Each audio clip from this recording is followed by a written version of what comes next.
Halo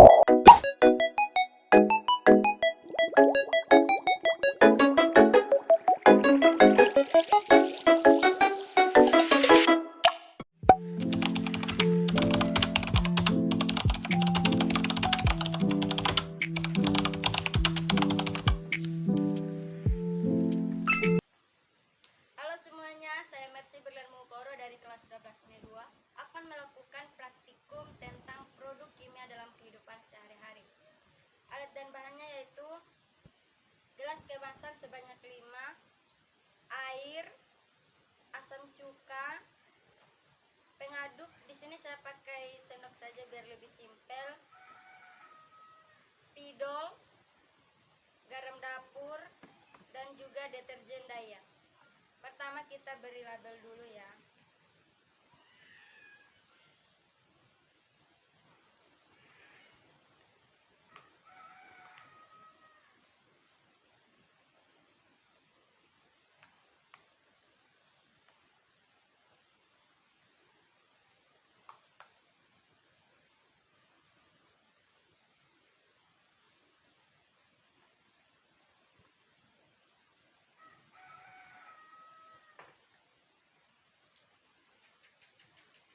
Lalu kita masukkan bahan-bahannya.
Jadi analisis sifat kimia dari deterjen Daya, garam dapur dan asam cuka saat dicampur dengan air. Pertama, warna sebelum dan sesudah dicampur dengan air. Deterjen Daya sebelum dicampur berwarna putih dan juga biru. Setelah dicampur, larut dan membentuk larutan berbusa. Asam cuka sebelum dicampur warna kekuningan, setelah dicampur tetapi memiliki bau khas asam. Garam dapur sebelum dicampur berbentuk kristal putih, setelah dicampur larut dalam air dan menjadi tak terlihat. Kedua, larut atau tidak larut setelah diaduk. Deterjen Daya larut sebagian dalam air dan membentuk larutan berbusa. Asam cuka larut sepenuhnya dalam air, dan garam dapur larut sepenuhnya dalam air. Yang ketiga, reaksi kimia saat dicampur dengan air.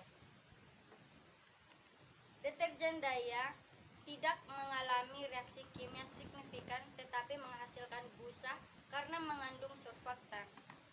Asam cuka tidak bereaksi secara langsung dengan air, hanya mengalami pelarutan. Garam dapur larut dalam air tanpa mengalami perubahan kimia. Yang keempat, manfaat dalam kehidupan sehari-hari. Deterjen Daya digunakan sebagai bahan pembersih untuk mencuci pakaian dan peralatan rumah tangga. Asam cuka digunakan sebagai bahan makanan, pembersih alami, dan juga pengawet makanan. Garam dapur digunakan sebagai penyedap makanan dan juga untuk proses pengawetan. Yang kelima yaitu manfaat melakukan eksperimen dengan tepat. Pertama, memahami sifat larutan dan kelarutan bahan kimia dalam air. Kedua, mengetahui interaksi antara bahan kimia dan air dalam kehidupan sehari-hari. Dan yang terakhir, melatih keterampilan observasi dan pencatatan hasil eksperimen. Yang keenam, dampak dari kesalahan melakukan eksperimen. Pertama, kesimpulan yang salah tentang sifat bahan. Kedua, kemungkinan terjadi pencampuran bahan yang berbahaya jika tidak memahami sifatnya. Dan yang ketiga, data yang tidak akurat jika pencatatan tidak dilakukan dengan benar. Yang ketujuh yaitu cara melakukan eksperimen dengan benar. Mengikuti prosedur dengan cermat, menggunakan alat ukur yang sesuai untuk mendapatkan data akurat, mencatat hasil pengamatan dengan jelas dan sistematis, dan menghindari kesalahan dalam pencampuran bahan kimia.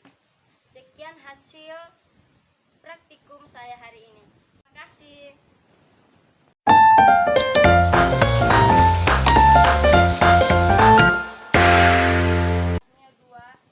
SMA Negeri 1 Sabu Tengah. Saya hari ini akan melakukan eksperimen tentang produk kimia dalam kehidupan sehari-hari. Alat dan bahannya yaitu 5 gelas kemasan, air, asam cuka, deterjen Daya, garam dapur, pengaduk. Di sini saya pakai sendok aja biar lebih simpel, dengan spidol. Pertama kita beri label dulu ya.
Lalu kita masukkan bahan-bahannya. Pertama saya masukkan garam. Lalu deterjen Daya.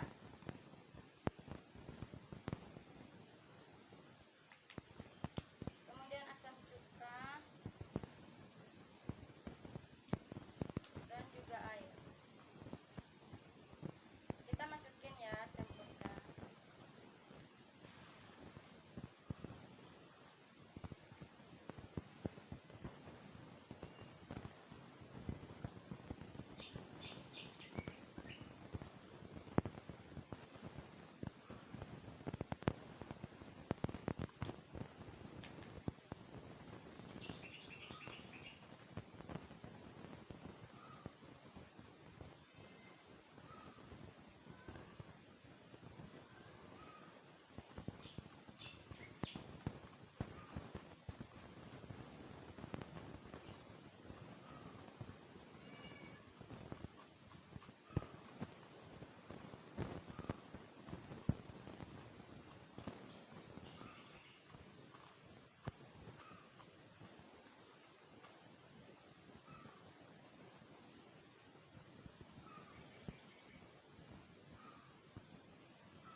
Jadi analisis sifat kimia dari deterjen, asam cuka dan juga garam dapur serta air. Saat dicampur dengan air ialah asam cuka sebelum dicampurkan berwarna kekuningan dan setelah dicampur menjadi putih. Deterjen Daya sebelum dicampur putih kebiruan dan setelah dicampur ada yang larut, ada juga yang berbentuk busa.